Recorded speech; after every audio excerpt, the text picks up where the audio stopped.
There we go.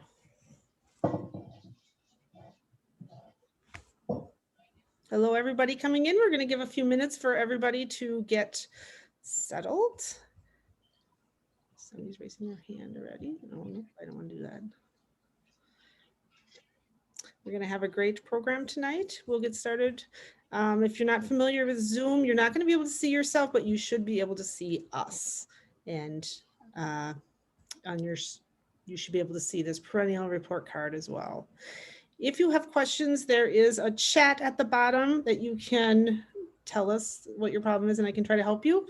There's also a Q&A. You could ask questions at any time. We'll take questions at the end after the presentation. I'm going to get us going on Facebook. Okay, go live on Facebook, share on in a group, on a page. Kimberly Public Library next.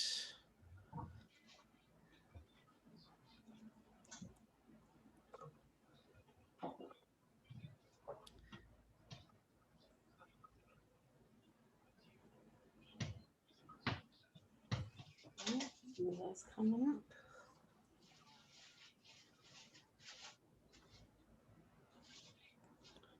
Let me see. Okay. All right, this is, here you go.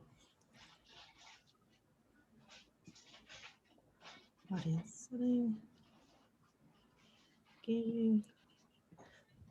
Oh, okay, we need a title.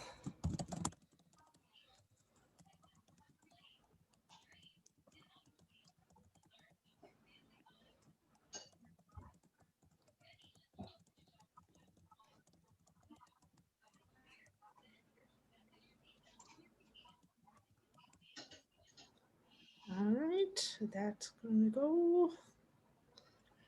I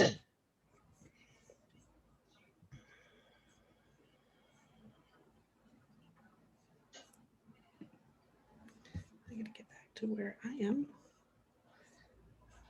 Well, okay, we're live on Facebook. We are at 163. I think we can get started. Hello, everybody. I'm Jill Vandening. I'm with the Kimberly Public Library, and this is Master Gardener Presents. I am here with Tom Wenzel and Kathy Baum, who are both Master Gardeners. This month, we're talking about perennials, new and underused perennials for your garden. We're going to go over a lot of them. So if you have paper and pen handy, that would be useful. Kathy Baum has been a master gardener with Outagamie County since the beginning, I believe, right, Kathy? 1999. 1999. So she's very familiar, and she's normally a big part of the plant sales. So she knows all about buying plants, and we're going to learn some of her tricks and some of her favorites and very soon. All right. You want to take it, Kathy? Sure. Happy spring, everybody, I guess, because from day to day, I can't tell what the weather is. So it was a pretty hard start with the warm weather, shot the plants up a little early. And of course, then we got several freezes in a row. So some of my plants are suffering, need rain right now, but I'm going to go through this as quickly as I can because, of course, I got carried away once again because there's so many incredible plants.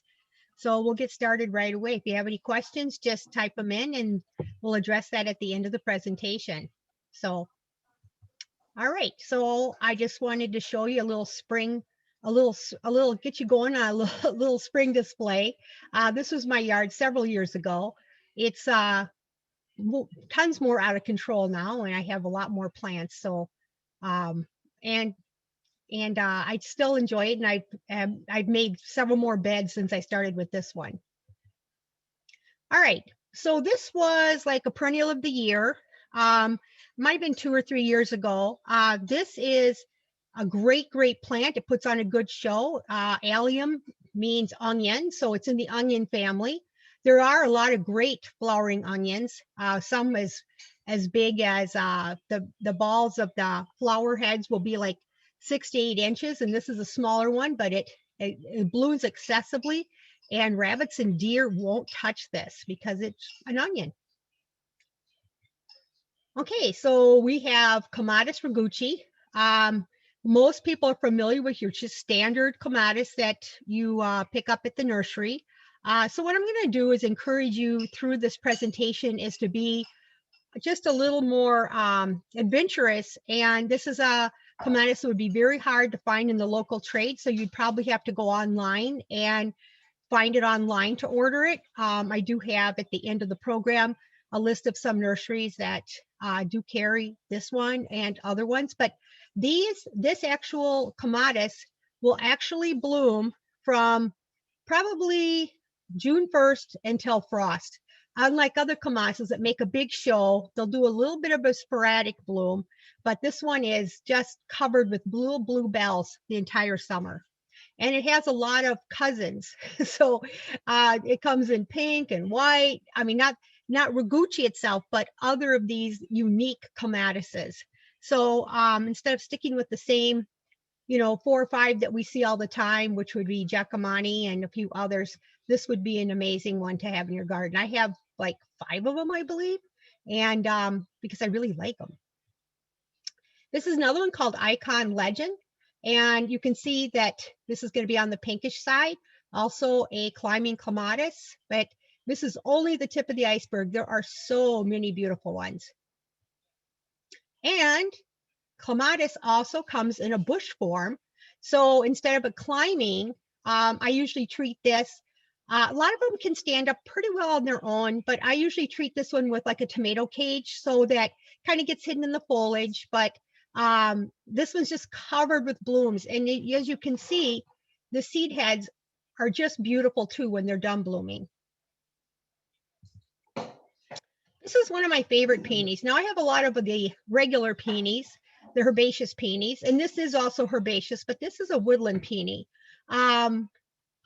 This one is a little bit more expensive. I mean, it'll be like a half a week's worth of groceries.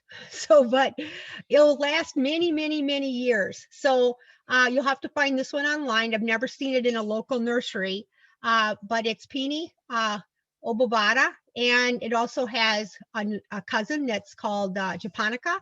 And they're just, the flowering is, they don't have a ton of flowers and they don't last long, but the foliage is beautiful. This one doesn't show it, but it's more of a blue-gray foliage.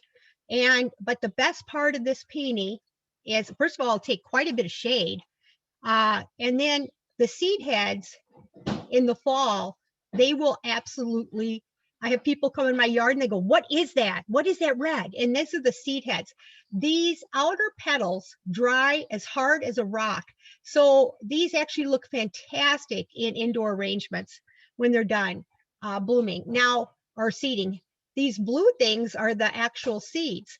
And you can actually plant these and get more for free once you make the first investment. So really beautiful plant. Unusual.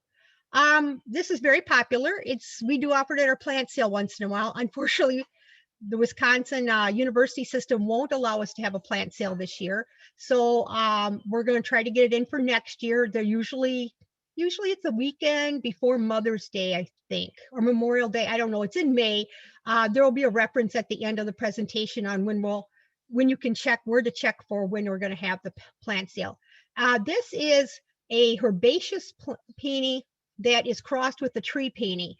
So it has tons of beautiful flowers, and yet like the tree peony, and big flowers. But then when it's done at the end of the year, the herbaceous part, it dies to the ground. So there's no weathering issues or anything because it just goes to sleep. But its thing is covered with blooms.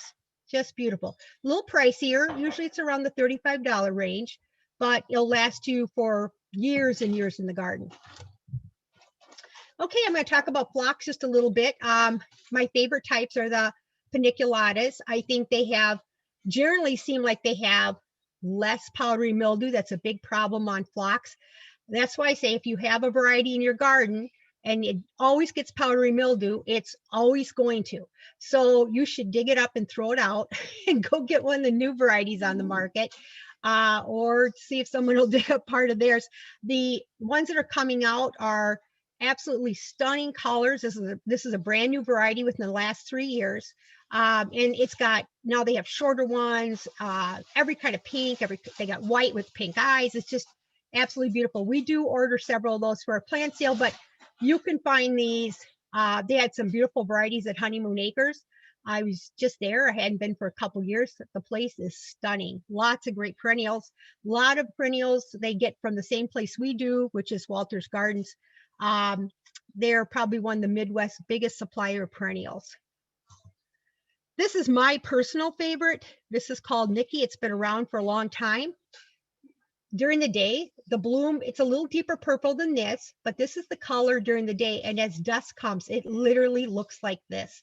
It doesn't have any powdery mildew. I noticed that one seeded in my garden and it came up true to form. So this is my favorite. I usually order this every year for the plant sale because it just knocks my socks off every year. Beautiful, beautiful plant.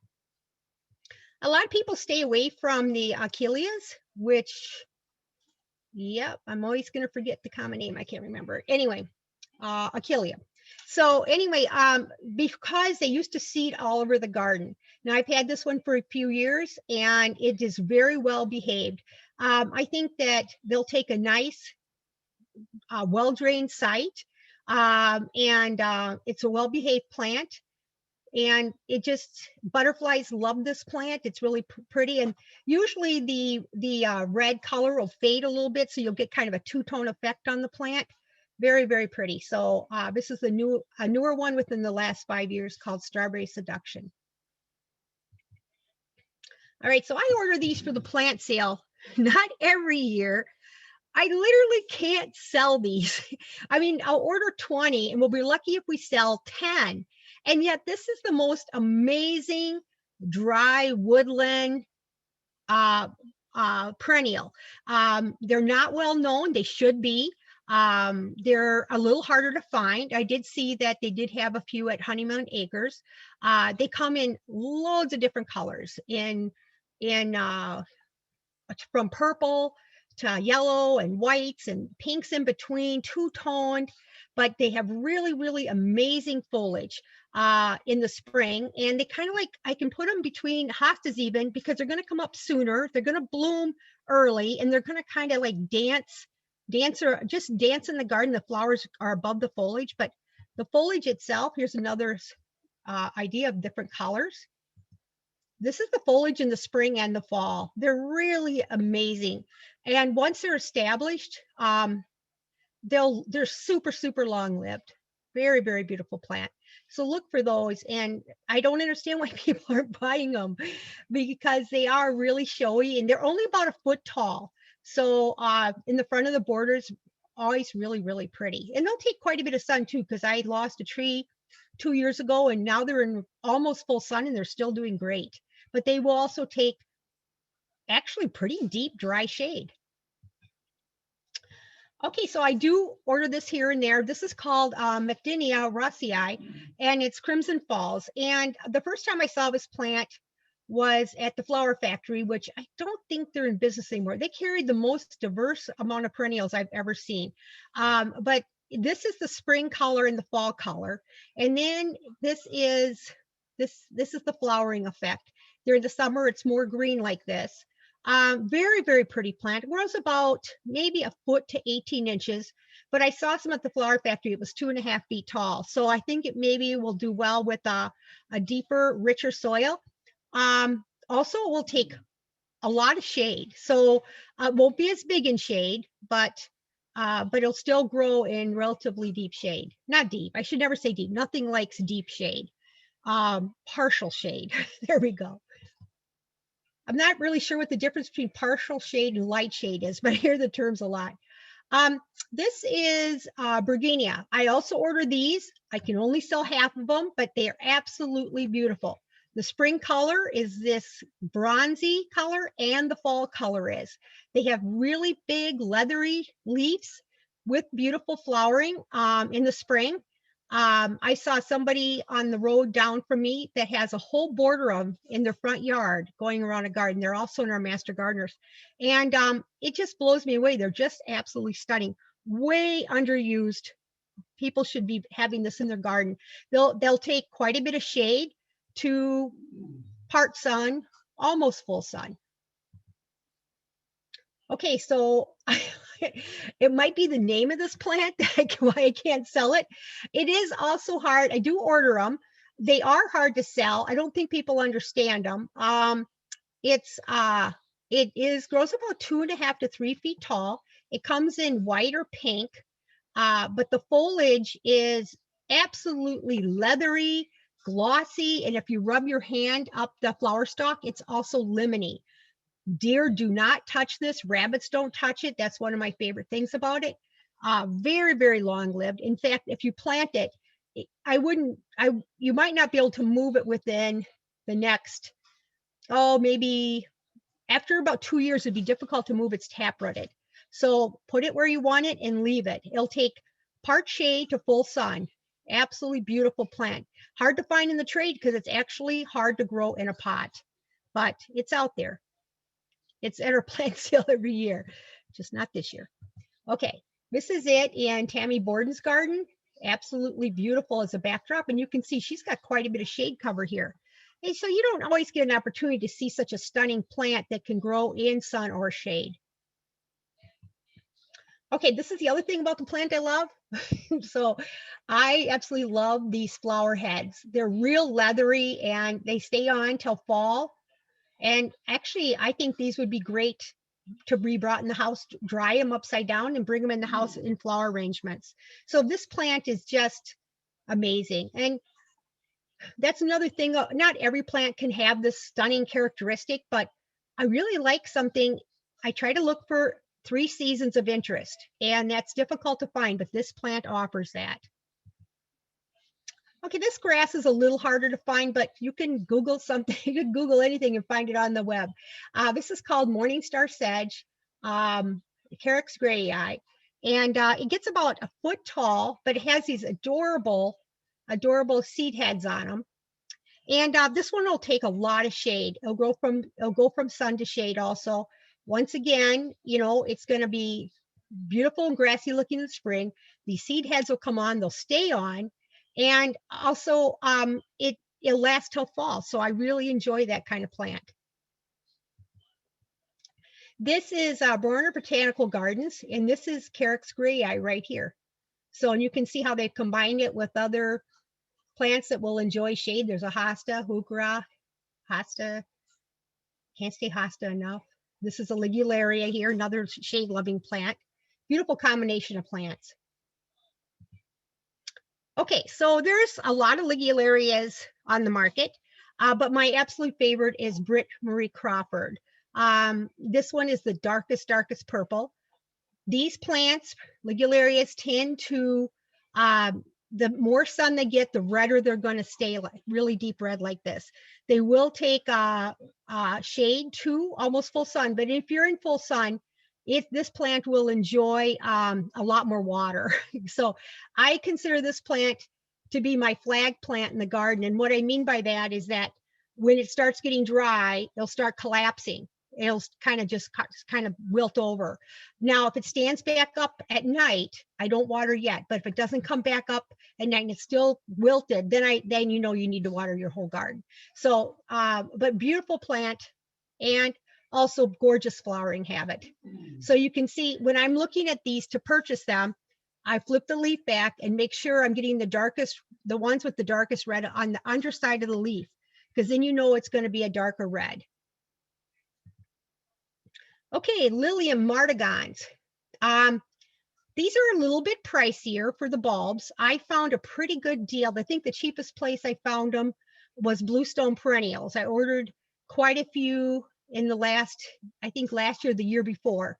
And they come in an array of colors, whites and purples and pinks, and really, really pretty. But what's neat about them, if you look here, they got whorled foliage. What I mean, it goes right around the stem. So they're really, really pretty plant in flower or not in flower, which is another thing I look for. Mine did really well. I actually purchased them in the fall 2 years ago, and then we were busy building a house, so I didn't get them in the ground. So I left them in my attached garage all winter, and whatever packaging they sent them in, I planted them in spring, and they all came just beautifully. So they're tougher than you think, but they're a little bit of an investment, but the showiness of them is still worth it. I don't see those in a lot of gardens, and it's just, they're really, really unusual. See this beautiful foliage on these? It's really pretty. This one I think is a little too shady because it's really leaning for that sun. So I would say you'd want to give these part sun. There's some in my perennial garden. There's some beautiful ones not in my perennial garden. That's way too well kept for my garden. But look how pretty they look next to this blue hosta. They're really great, great, great plant. Okay, now we're going to talk about, this has become very popular. They've actually become, reasonable. I mean, 10 years ago, you would pay $15, $25 per hellebore. But now they're readily available in probably about the $10 category. I did see some at Honeymoon Acres. I keep saying that because that's the only nursery I've been at in 2 years. So very, very pretty. These things are up. They've been up in my garden now, I would say almost a month. They're blooming. They will come through snow, frost, anything. They bloom for over 2 months, but they also have stunning foliage when they're done blooming. This is a dark colored leafed one. Beautiful. You see how pretty that is in the spring. This was taken in Larry Conrad's yard, fantastic gardener. And you can see that it was challenged with snow, but just came right through. It didn't bat an eye. Just beautiful. All kinds of different colors. I'll just buzz through this quick. Another thing about hellebores that I'll be talking about a little bit later is they start pretty easy from seed. Really popular color there. They have doubles, more doubles. You can see all the color range. If they go from yellow to white, whitish, you know, there'll be a little other color play in there, to dark purple to almost black. This is a little different variety. This one's called Ivory Prince, and this one only gets about a foot tall. But hellebores, normally their flowers are more down pointing. I notice mine are just starting to come up a little bit now, but this particular variety actually has red stems, which I love in a plant. This has veined foliage, really thick, leathery foliage, very veined, beautiful, and it has up-facing flowers. And here's a cousin called Anna's Red. So I looked online for that, and this particular variety is a little pricier, but very, very pretty. And this has deeper veining in the leaves. Hence, more seasons of color when they're not in bloom. I'm not a big fan of Veronicas because they do tend to get quite a bit of powdery mildew. But this particular one, it still does get a little bit of powdery mildew. But this blue is really hard to find in a plant for the garden. It is very cobalt blue. Now, there's another plant on here that I'll give you some advice on. When you're buying this particular variety, buy it in bloom. The color variance is unbelievable. It'll be from, more of a purplish lilac-y to a very intense blue. This one tends to be more intense blue, but this I don't ever buy it unless I see it in flower. Really charming plant, about a foot, maybe 18 inches tall with the flowers, otherwise about a foot. I would put this plant behind a different plant because it's possible it will get some powdery mildew. And so the foliage isn't the most attractive part of this plant. So this would be something I would tuck as like the second base in the garden, back one plant behind something that has good foliage all year round. This is the other plant that I won't buy unless it's in flower, because it does vary from light purple to deep, deep blue. Now, this is one, the Sweet Kate has very golden foliage, and that's why the blue against that foliage is just absolutely beautiful. But I have to see it in bloom.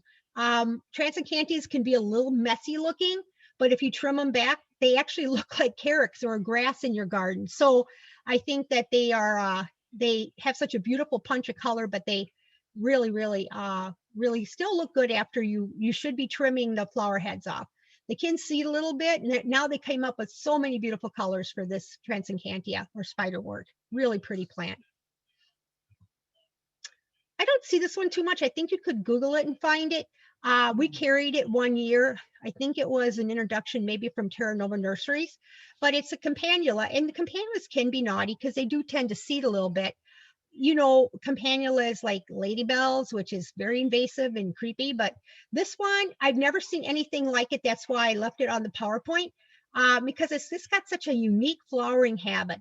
It grows about 1 foot to 18 inches, and just a really pretty cluster of flowers. I'm not claiming this has more than one seed, one interest, which is the flowers, but you have to have a few of those.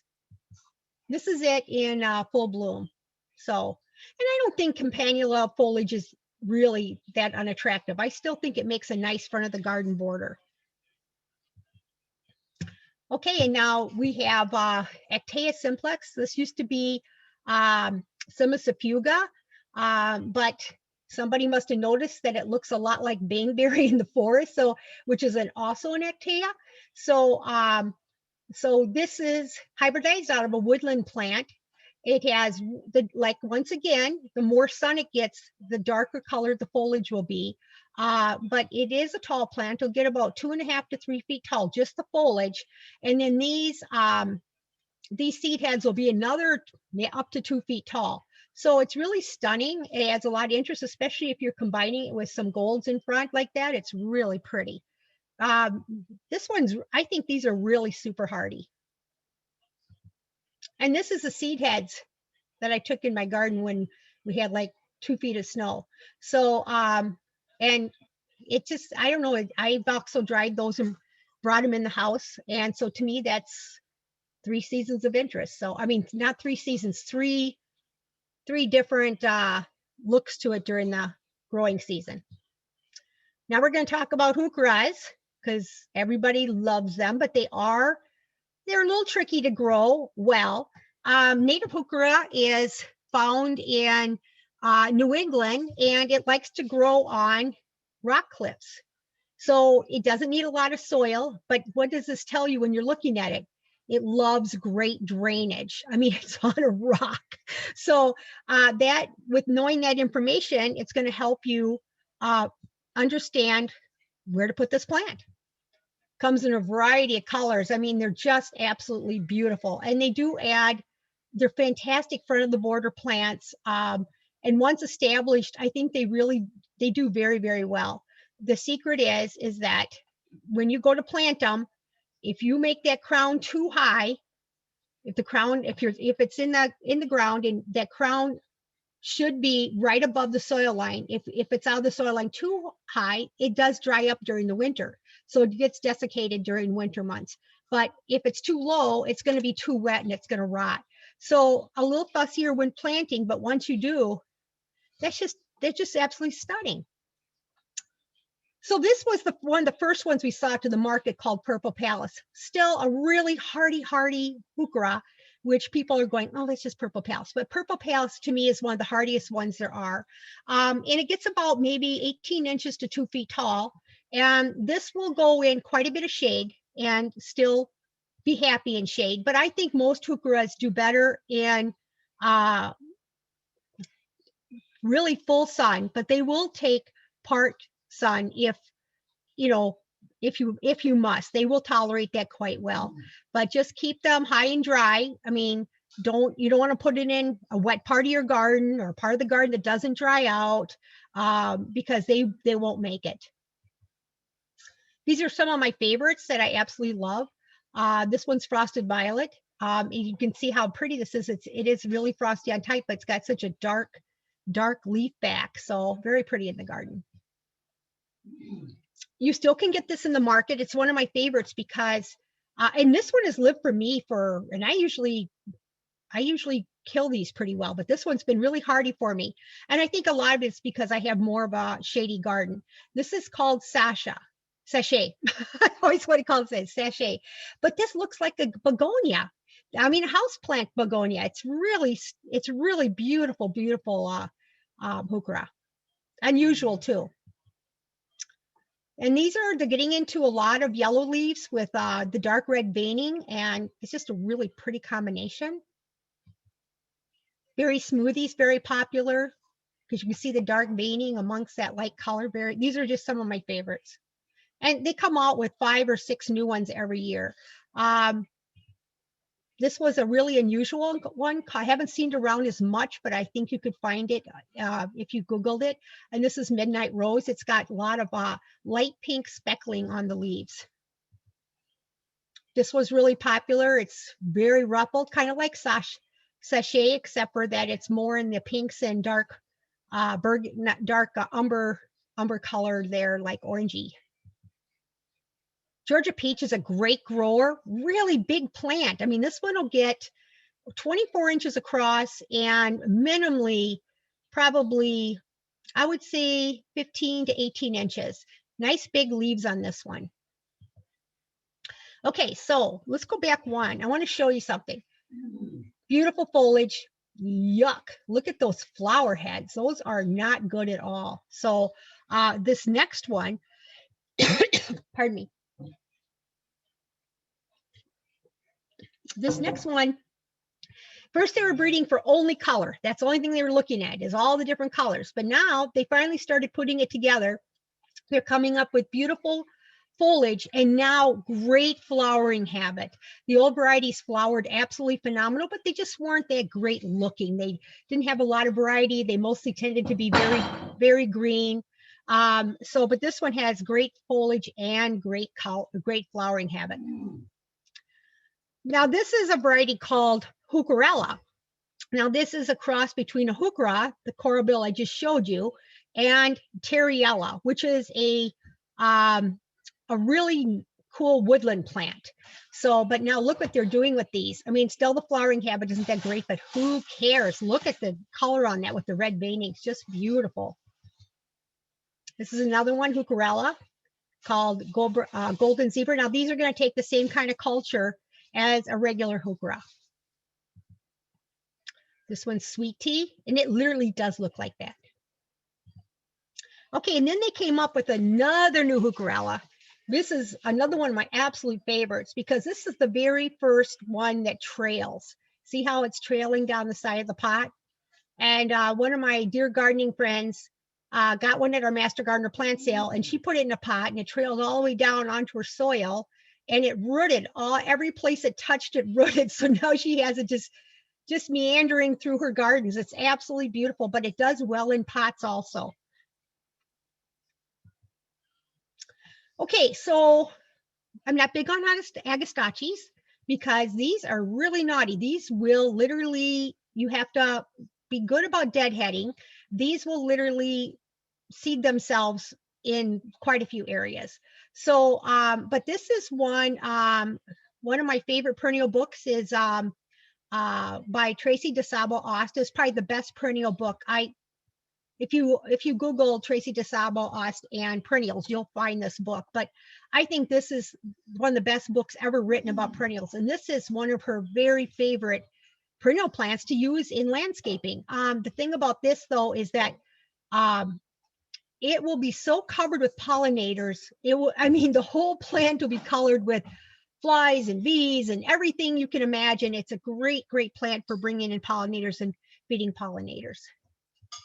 This plant also is a really old-fashioned garden plant. It's still, I saw it in a garden just like sometime last year I saw it. And this one needs full sun. It's going to get floppy if it doesn't have full sun. I put this a little bit more in the middle of the flower bed because it's not the most attractive foliage you've ever seen.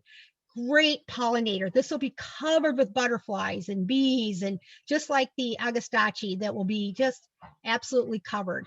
So very pretty plant, old-fashioned garden plant, great for cottage gardens. And you don't see it very often. I do try to order this every year for the plant sale just because I think so much of it.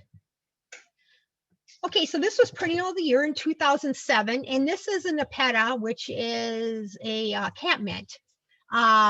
This is my favorite variety. It has really intense blue flowers, really scented great scented foliage. And what's nice about that is, of course, the deer and the bunnies don't like this plant at all because it is in the mint family. I don't notice that it seeds around that much. And this one, after it's done blooming, you shear it down and it'll start reblooming again. Literally, this will bloom almost the entire summer. Really pretty plant. That's why they picked it for a perennial of the year. You don't see this in many gardens. You'll see it in mine because I love this plant.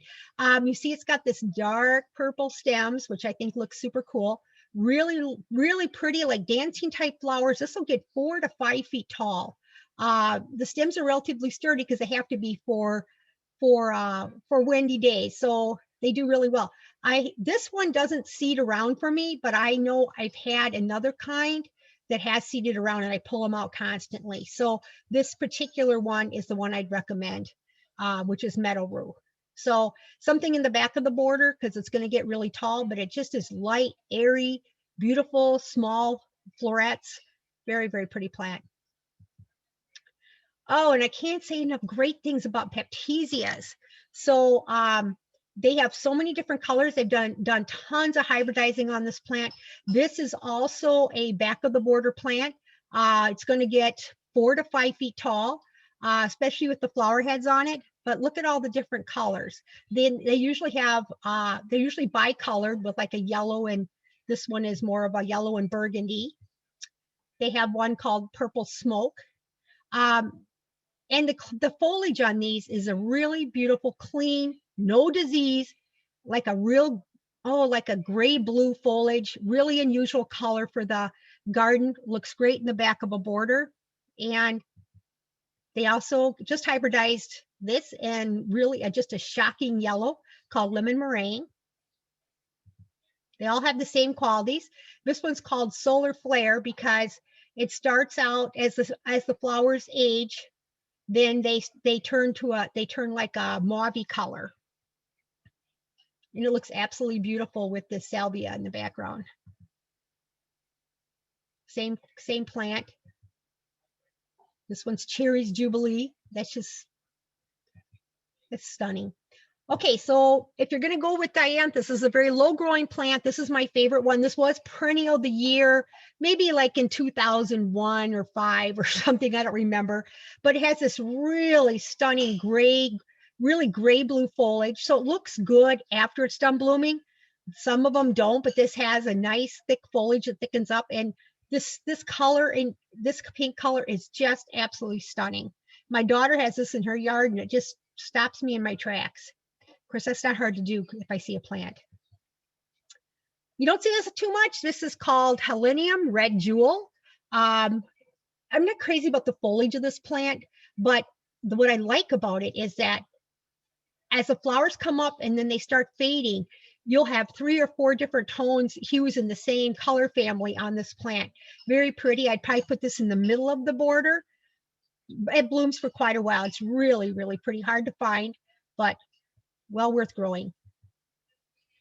Now we got some Berneras, and these are shade-loving plants, but they'll just have smaller leaves in full sun. That's the only thing that's different. They'll tolerate it really well, but there's not a lot of plants that'll go from sun to shade, so I thought I'd throw this in. It's got this great veining. It's great for the front of a border, and it has these forget-me-not type blooms at the top.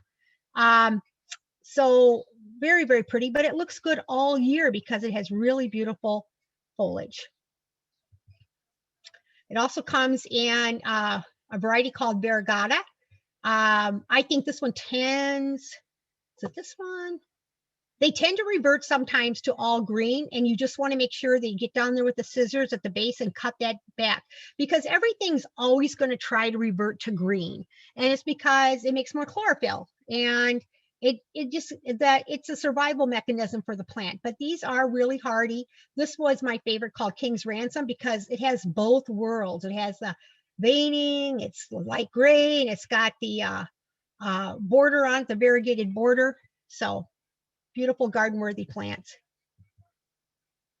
Okay, so I think salvias stink. I mean, if you touch them, they smell terrible.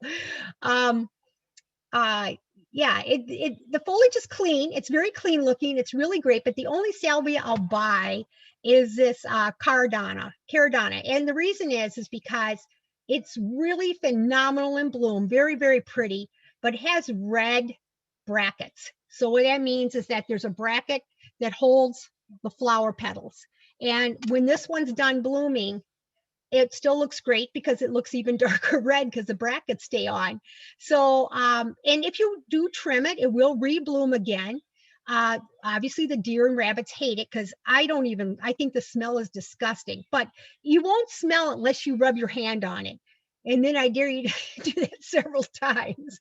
So very, very pretty plant. There are a lot of salvias. There's salvias with a lot darker blues and all kinds of stuff. But when they're done blooming, if you don't deadhead them, they'll turn brownish and they don't look that great. That's why this is my favorite one. Every garden should have this plant. It's really, really amazing. Okay, now we're going to talk about my absolute love of my life plants, which is hostas. I want to go through a couple of I don't like many hostas, but I like this one because it has like leathery leaves. It gets about maybe 8 inches tall, but the flower effect on this is just phenomenal. Now, this is a craze. They call it the mouse ear craze because there's every kind of mouse ear you can imagine. They're streaked and bordered and all kinds of stuff, but I still think the original introduction, blue mouse ears, is one of my favorites because the flowering habit is just beautiful. This is a tough mini. I don't like them because I have to have tough plants.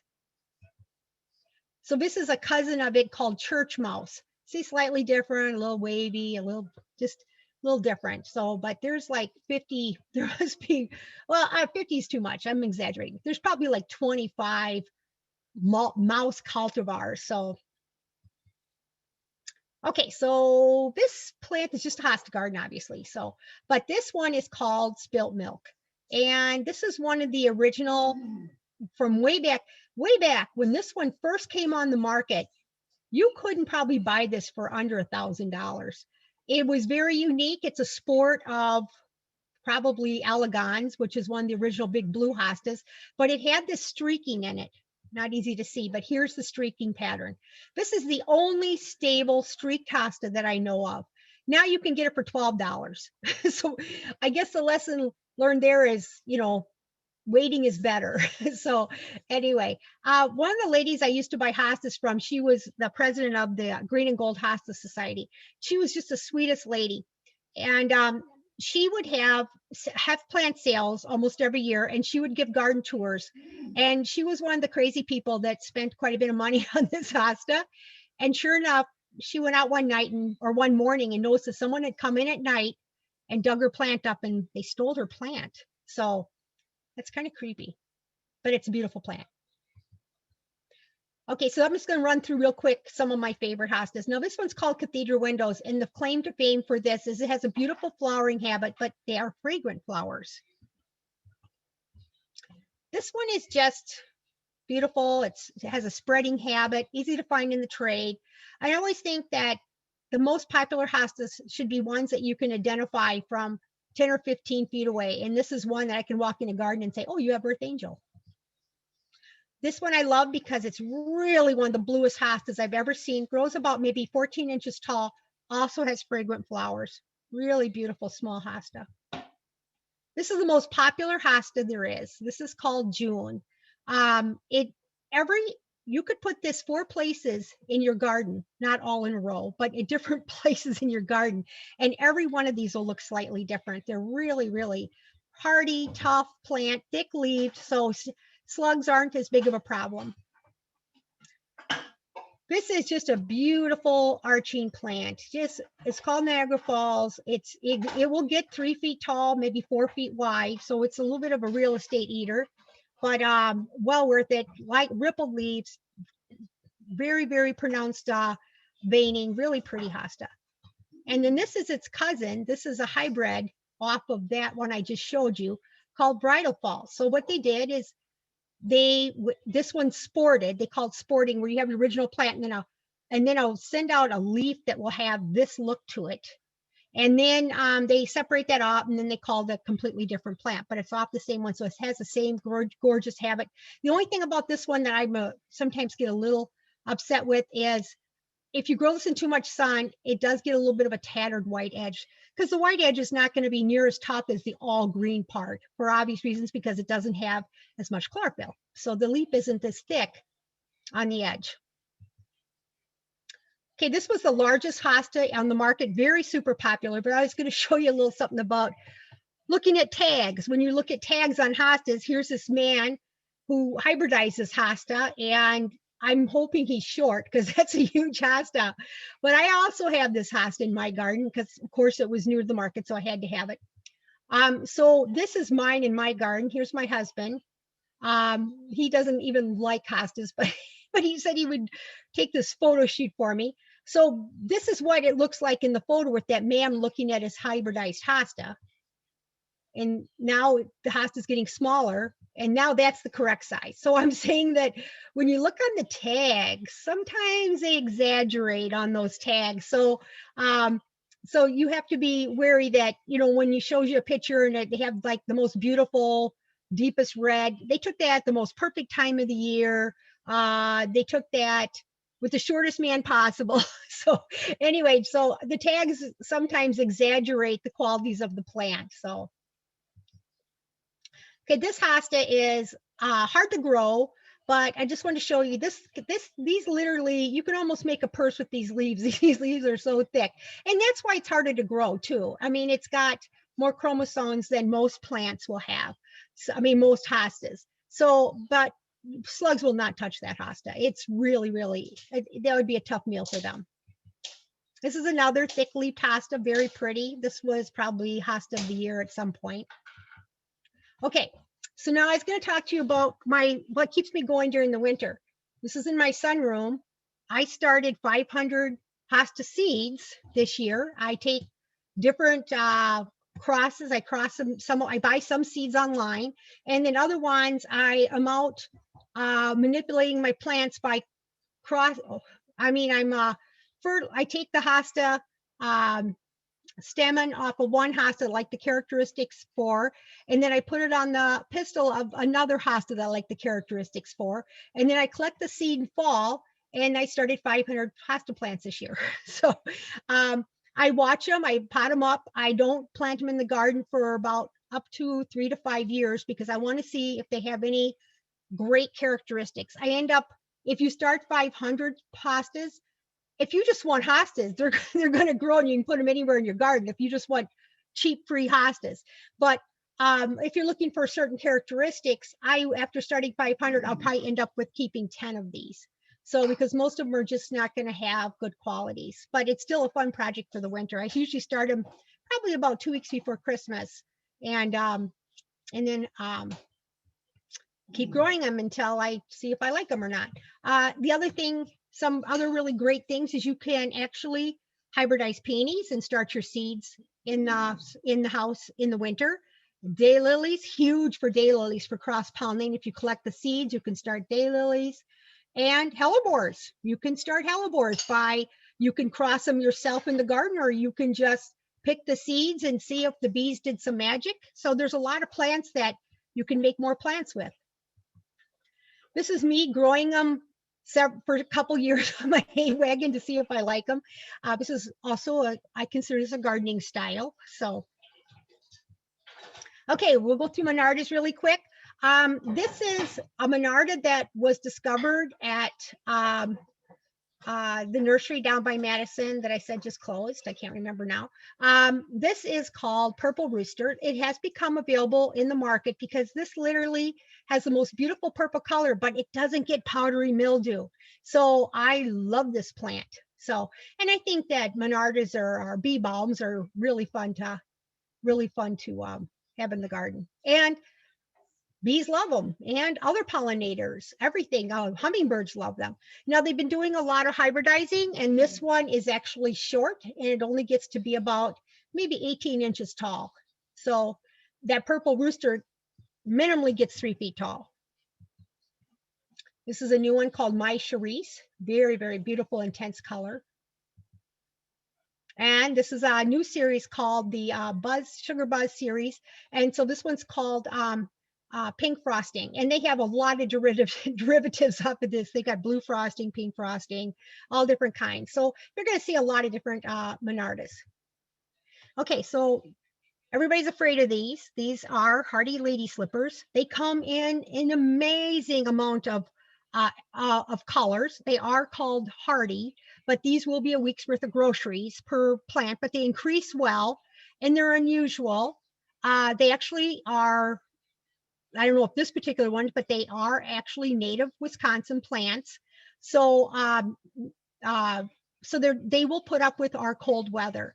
So I ordered some this year, a few of them, but I have one that I got from a friend of mine, and I can't wait for it to bloom. So don't be afraid of these, because I think they're hardier than people think. So I do think you'd want like a more humusy type soil. So you might want to prep the planting hole a little bit to give them, and they will take part shade.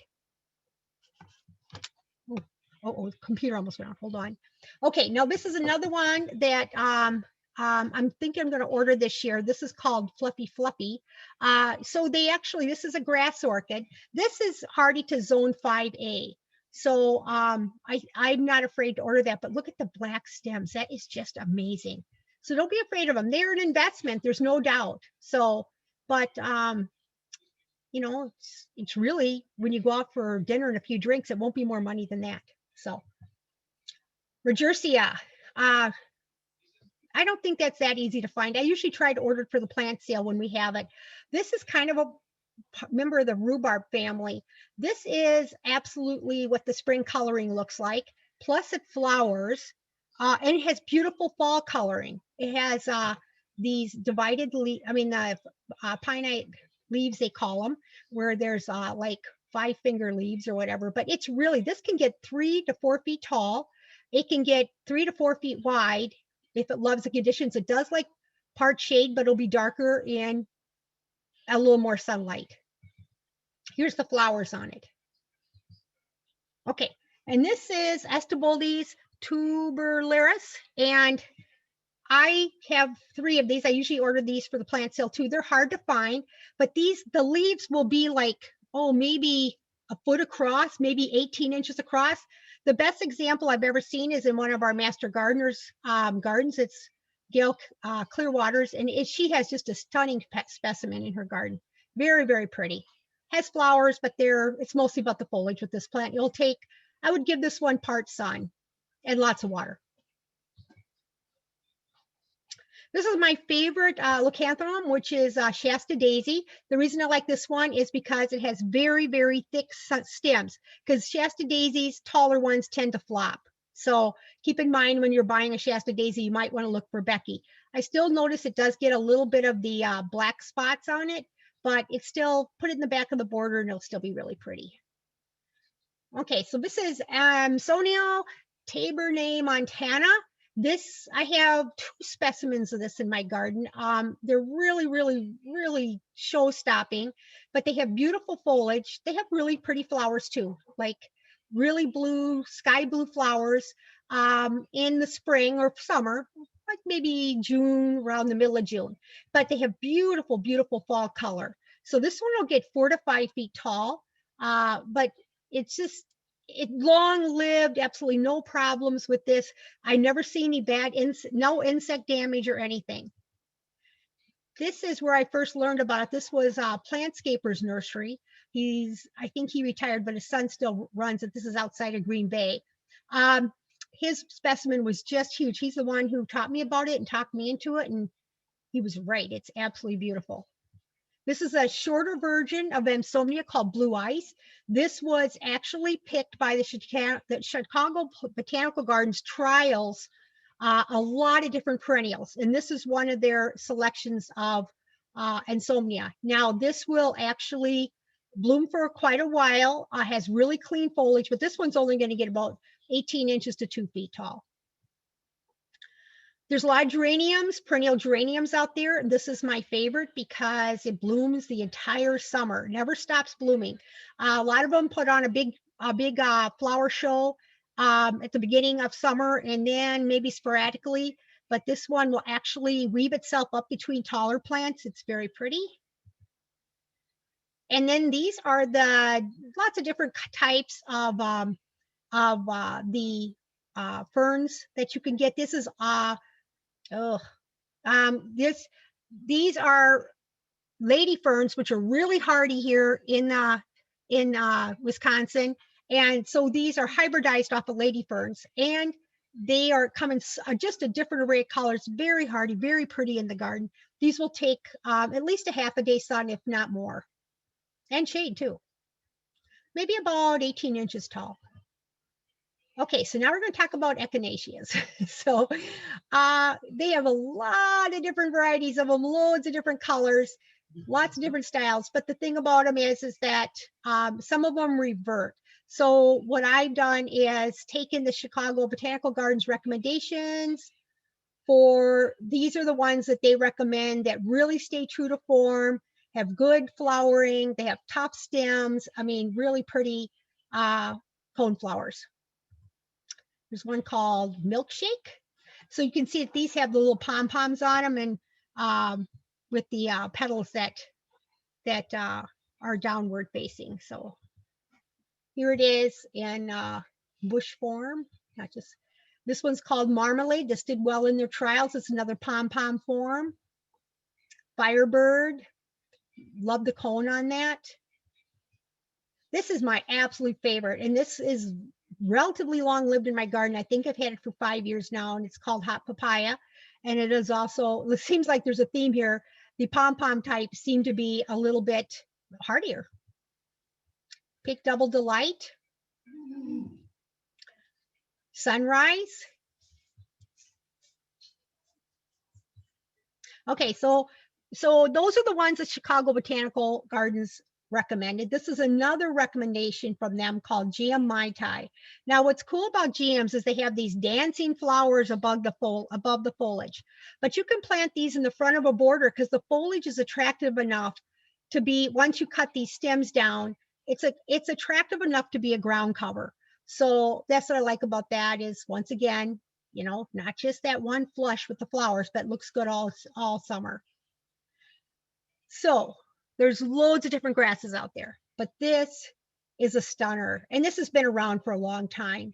I must have 3 or 4 of these. And they did take a really bad hit the one year that we had 18 inches of snow in April, I think, but they're coming back now.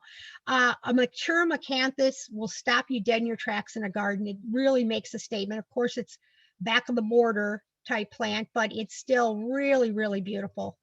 Here it is, making its big debut here in this garden. Really, really show-stopping. I do grow these, and I think the foliage isn't anything spectacular, but this color of this plant, and this is a little harder to find, wide cumps it's called. This literally is the color. It's even deeper color, the saturated color with this plant. It's low growing. It maybe grows a foot tall. Really, really stunning flower color. Our new favorite, this is Spigelia. Now, this will get about 18 inches tall, and in July, it is covered with these bicolored gold, yellow and pinkish purple or dark red flowers. It's really pretty.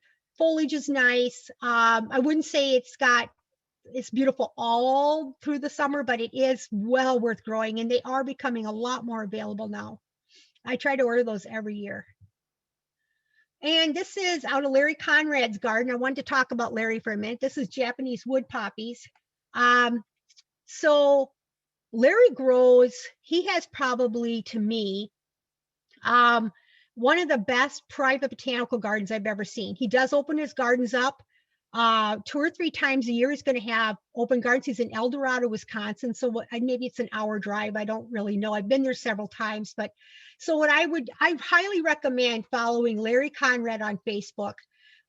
He posts 3 or 4 pictures a day, if not more, all different types of plants. He loves magnolias, and now he's getting it as he's aging. He's getting into more conifers because he's realizing that he's not going to be able to upkeep all this at some point. So, but I just can't say enough great stuff about his gardening style and his plant selections. They're really beautiful. Okay, so now we'll go through a couple of horticultural eye candy gardens here. This is my friend Audrey Temmers. I love this carex in her mixed in with her garden. Now, the reason I put this on is, well, here's the geranium that I was talking about, Roseanne, and there's a carex, and she's got roses in this garden, but this is almost full sun. I bet you this gets sun 3/4 of the day, and she's still, if you pick certain hostas, they will tolerate it, and it just is a beautiful garden. This is another shot of her garden. She puts a lot of planters together. She's got a lot of heuchera in here mixed in. These are, I've never seen somebody grow heuchera like she does. It's just beautiful. This is Larry Conrad's garden. Looks like he's got a Veronica in there, some hostas. I don't know what the vine is, but beautiful, beautiful garden. Here's those pom-poms, echinaceas I was telling you about. Looks like Pink Delight. A lot of different colors in here. This is Gaillardia, I believe. Very pretty. This is my favorite coreopsis. It's called Moonbeam coreopsis. This is going to like the same conditions, which is important to plants with similar cultural needs together. You got liatris, you've got Russian sage, and Moonbeam coreopsis, which is just absolutely beautiful. Here's some more echinaceas. You can see how beautiful they are running through the garden. This is probably in July. Helium that I talked about right here. She's got different kinds. She's got yellow, and then she's got that multicolored one. And I took this on one of the garden walks. I can't remember where. I just thought she put some really nice plants together. You can see that not everything's blooming, but she has sporadically blooms through the garden. Very pretty. Of course, we have to show a hosta picture, but I just wanted to show people that, just because something doesn't flower doesn't mean it doesn't have a ton of color, because that's in deep shade, and the hostas really, well, they're just absolutely beautiful. This is Larry Conrad's garden again. He does hybridize daylilies. This is the start of his big conifer collection. He's got a Giacomani clematis right here. He's got some kind of small blue grass there. He puts things together beautifully. This is a picture of my garden at some point in time. I just thought this was lovely. This is vegetables mixed in with their perennial garden. I just think that was absolutely beautiful. Very soft colors. This is a lot of Monarda in here, and not sure what that is, but I love the Russian sage and the Monarda together. And if you put everything together properly, this is your neighbors looking at your garden and going, oh my goodness. And these are my nursery suggestions. Plants Delight has really unusual things that you won't see anywhere else. Watch your zone, because you're going to be attracted to a lot of plants. He's down in North Carolina, I believe, and so he does have a lot of zone 4 and 5 plants, but he grows a lot of 7, 8s, and 9s. Honeymoon Acres, I was blown away. I was there 2 weeks ago. Phenomenal place. This is a place, plantlust.com. They are like a warehouser, like they are like the middleman for finding plants. So what you can do is, if you go to plantlust.com, you can put in their search box if they don't have it available right away, and then they will email you when they found a place that has the plant. Bloomstone Perennials, that's where I got the Mardigons. Seabright Gardens, they carry loads of different kinds of epimediums, and a lot of hostas and other plants too, but I thought I'd recommend them for the epimediums. The orchids, almost every single orchid that I looked at on this site was already sold out this year, so you'd have to probably order these in the fall already for the following year. Keeping It Green Nursery. And this one had so many different clematises. I could not believe it. This is where you can get the Ragucci, called diggingdog.com. And of course, keep the Outagamie County Master Gardener Plant Sale. I know we only have one sale a year, but I try to order the best of the best and just really desirable plants. I've been working on that, ordering for them for like 18 years. And I usually do my homework and look at the back breeding and see if it's going to be a good garden worthy plant. Or this is what I do. I just Google it. So you can't buy happiness, but you can buy plants. And that's pretty much the same thing, at least for me. And that's all I've got for you tonight. So Okay, great. I have some questions here. Wendy on Facebook wants to know if you have any suggestions on how to get started. She has a lot of land, morning sunshine, and mostly shade.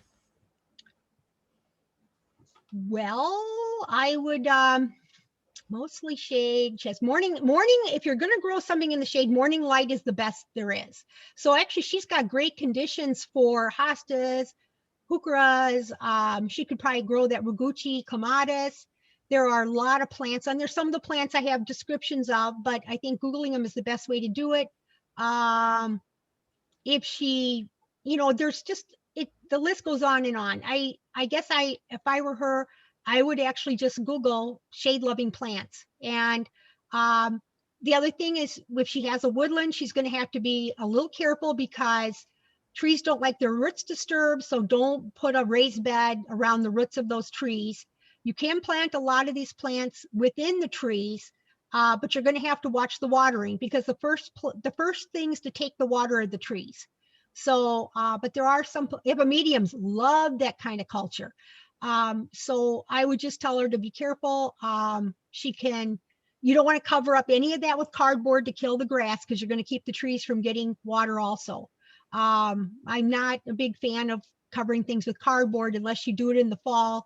And then you add a ton of mulch or leaves on top so that cardboard starts breaking down right away. Cardboard, yeah, I've seen people put it around pine trees and they killed the pine trees within 1 year. So just be careful about how you're gonna, work with your grasses and things that you want to get rid of within the woodlands. Front of the woods is always a little bit better place to grow. Okay, and Carol has, if bee balm is planted in pots, should she be planted in the ground in fall? I do believe that bee balm does winter over in pots. I don't think there's anybody besides nurseries that have wintered over more things in pots than me. And so some things do not tolerate wintering over, but I do believe bee balm. So if she likes it in a pot's perfectly acceptable. She can put it in. It doesn't like to be wet during the winter. So I'd put it in an unheated garage, let it go. Don't put it away soaking wet in a pot. But if she lets it just, be damp feeling when she puts it in an attached garage or an unattached building or something to winter over. So what you might do is knock it out of the pot in the fall, plant it in your empty vegetable garden and let it overwinter there. And then in the spring, dig it up again and stick it back in the pot. Yep, that's a good idea too. A lot of people are, especially the shorter varieties of bee balm, they actually look great in pots. So it's up to you, but he's right. That's the best way to winter it over. No doubt about it. Okay, where did you get your plant light stand for growing hostas in your home? That is an old Pepsi rack for chips to sell, so they were getting rid of it. And so I said, oh, I'll take that. And because it's got adjustable shelves. So we just wired the lights up, underneath each shelf. So then when the plants start getting taller, I can just adjust them and move them down. But I think if you went into any place like any of the gas stations or anything like that, once Pepsi replaces, or Coke, or a lot of those places replace those racks for selling every so often, and ask them if they'll save them for you. That's how I got mine. Okay, do you know if primrose are deer proof? Primroses, I believe I have some, and I have the most deer I've ever seen anywhere, and they have not eaten the primroses. That's the most I can tell you is from my own experience. They're kind of leathery. I don't think they would like them. Let's see. A name of the Amsonia first mentioned that gets 4 or 5 feet tall. Tabor, Montana, something like that. I can go back. I can swing it back if you want. I think I'm missing the middle part of that. Oh, here it is. Okay, And everyone should know that this is going to be recorded and you will be able to review this. right. And that was the benefit of having it on Zoom. Because and then that way you could look at the plant list I have where I buy plants from at the end too. Tabor, Montana. So Alright. Amsomnia, Tabor, Montana. Yeah, that's it. Okay. Any more? Let's see. Can I ask for the name of the peony with the bright red seed pods again? Yes, it is. It's a woodland peony, and it's called Peony obovata. Okay.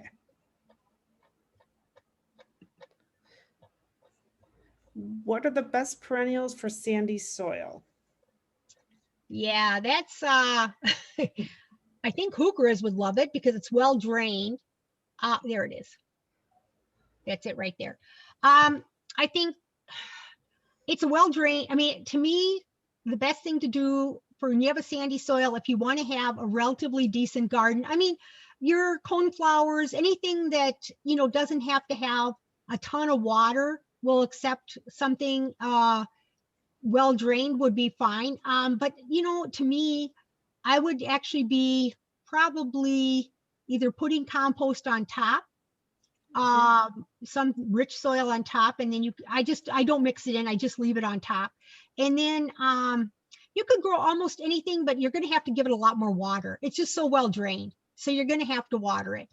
That's the only thing you can do. So, but I know my sister has a place by Wapaka and they grow just tons of perennials, but they also water, but they might have a higher water table because it is on a lake too. But you'll have to just Google Great Plants Zone 4 sandy soil. You'd be surprised what will come up.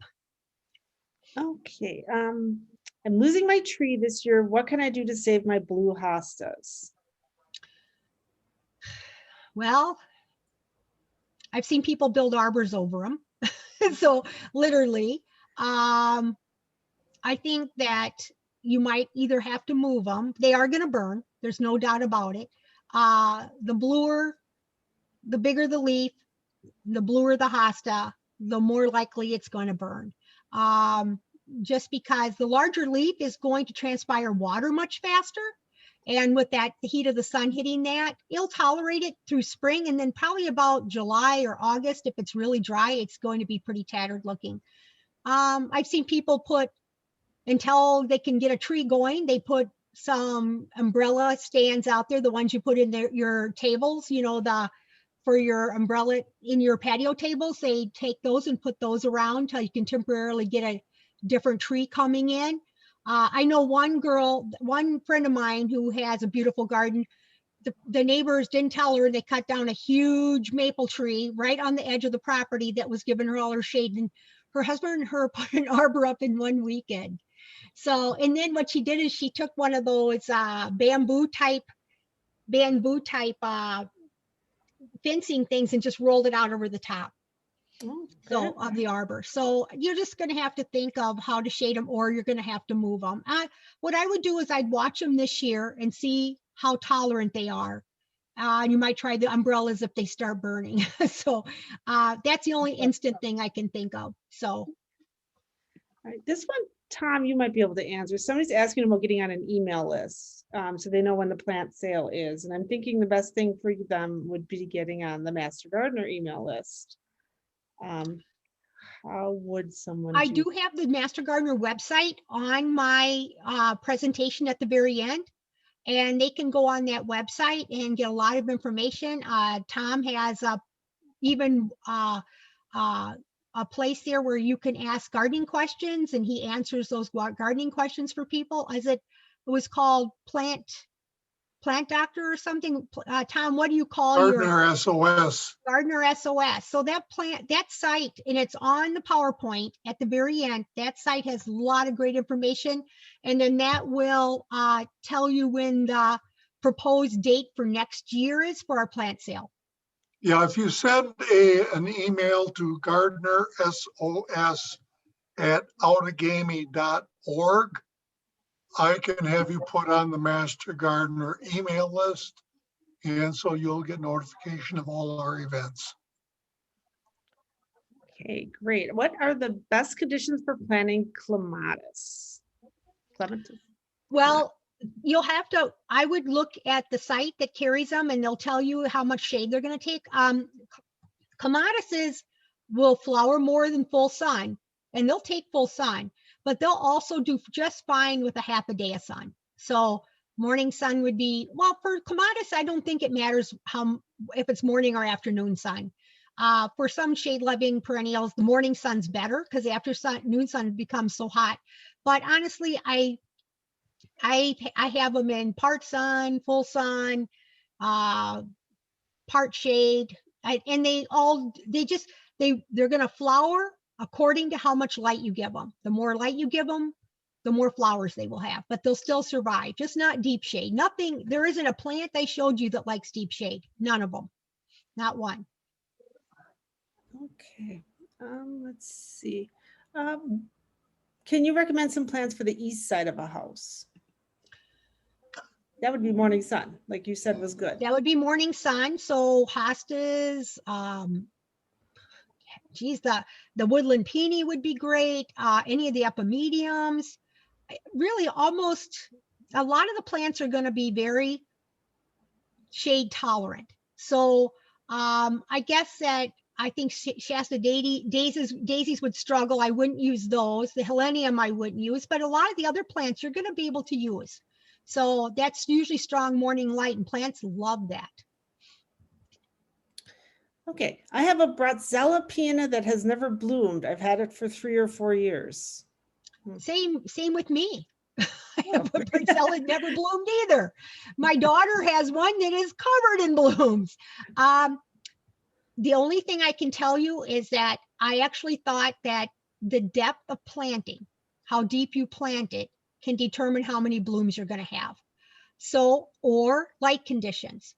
The more light you give them, the more they're going to bloom. So they're going to prefer full sun conditions, but they're going to tolerate part sun. But I actually dug mine up, and because I was going to replant it, I thought that my depth was too deep. That's why I thought it didn't bloom. And she might want to Google that and look into it because that was like 2 years ago. So of course I potted it and then I wintered it over in a pot and it died in the pot. So I can't give her further advice from that because I never did get it back in the ground, which is not uncommon for me. Although I just retired, so I'm better now. So the other thing that can cause that is if you're fertilizing, don't use a nitrogen fertilizer. That's exactly right. Shut down blooming.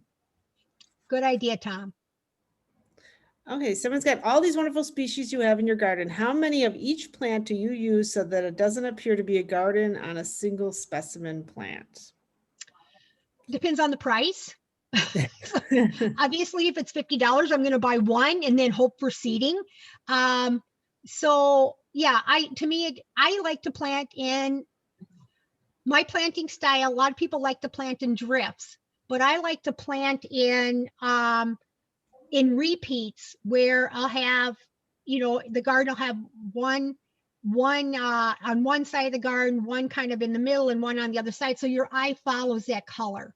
Drifts are great for super large gardens, but in a small backyard, a drift is just going to limit how many different kinds of plants you can have.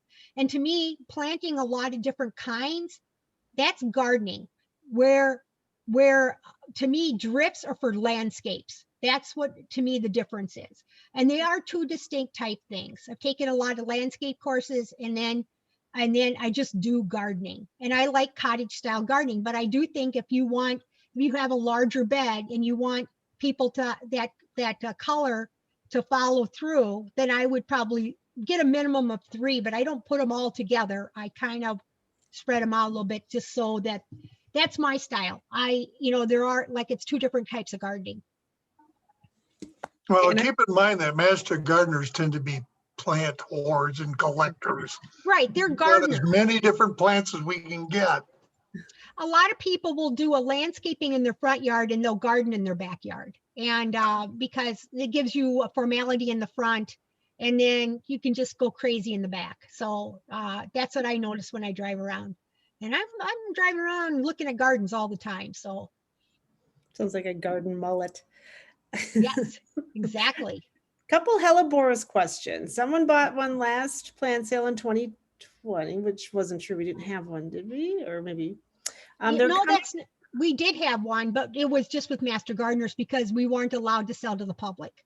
yeah, they're coming up, but barely have leaves. They have not bloomed yet. Do they take a while to establish? Helleborus. Yes, they do. Okay. So And do they spread? Someone wants to know if Helleborus spread. they will, if they like the conditions, the soil around them. I know a lot of people where they will self-sow. But generally speaking, that's the beauty of that particular perennial, is because it is a clump forming plant that doesn't spread through your garden. So the more is the better. So you want to buy those. I mean, you want to spread those around, I'll put 2 or 3 of those together because I want maybe a bigger clump of them because they're actually very, very well behaved. But people do get a lot of seedlings from them, and you can collect the seeds from those and start new ones in the wintertime. And then you can probably Google those germination requirements, because some seeds need to be in complete darkness when they germinate. Some need to be planted a depth of the width of the seed. Some like light to germinate. So you're going to have to germinate the cultural conditions for germinating that particular plant. Okay, and Helleborus, last question on that. Do they seed themselves? Yes, they would. And under good conditions, I have not had any of mine seed. And honestly, I have really great soil. So I don't know what the deal is with that. But I've gone to other people's house and they go, oh my gosh, I got so many hellebores. And I go, wow, that's not a bad problem. So, but yes, they will do that if they like the soil type, or, if they will self-seed. Okay. And then one question here on why doesn't my gas plant grow in full sun and clay soil? Could be the clay soil. I don't know. They are slow. I mean, mine took 5 years to develop. So full sun is the right conditions, and unless it's too deep, I'm not really sure. My rule of thumb is I always plant stuff in the depth depth of soil that the plant, I purchased it in the pot, I pop it out of the pot, and I make sure that soil level it's either can be a 1/4 inch or 1/2 inch higher than the ground, or at least level with it. I don't go too deep. So I'm not really sure. That is a stumper, but they do take a while to develop. Okay, so I think that's all the questions I'm seeing that we haven't already addressed. And if you have other questions, do remember the Outagamie County website and that Gardener SOS. We'll have a Tom, you want to talk a little bit about that, the Gardener SOS, and how quickly their questions were answered? Gardener SOS at outagamie.org. And if you can submit questions there, we'll be happy to answer them. There was one question earlier in the session about sandy soil, and I had inadvertently deleted that. So the short answer is at organic matter, but there is a longer answer to that. So please send me an email at gardenersos@outagamie.org. And this coming Saturday, there's a program through the Appleton Library on organic vegetable gardening. Now, this is something that I've seen her do the presentation, Kathy Shaw. I'm sure you know her, Kathy Baum, and she gives an excellent presentation. And so hopefully we'll see you there. And next month in this channel will be myself doing a program on composting. And this was a request from somebody that wanted a program on that. And so if you have any suggestions on programming that you would like to see in the future, please send an email to us at, guess what? GardenerSOS@outagamie.org. Excellent. And for those of you wondering how you can see the presentation again, your Zoom link should take you to it. It might, I might have to make some adjustments before that happens. It will also be on the Kimberly Public Library Facebook page. It'll be on the Kimberly Library YouTube, and it will get on the Outagamie County Master Gardener ocmga.net, that website as well. So there'll be a lot of places for you to watch it again, if you want to get a little review and if you missed something or you forgot what plant that was. But thank you very much, Kathy. This has been wonderful. It was great. And I got a lot of ideas. I have my list here and I learned a lot. Well, thank you. That was fun to do. So Great. happy gardening. Yes. Happy gardening, everyone. Thank you for coming. Thank you. Bye.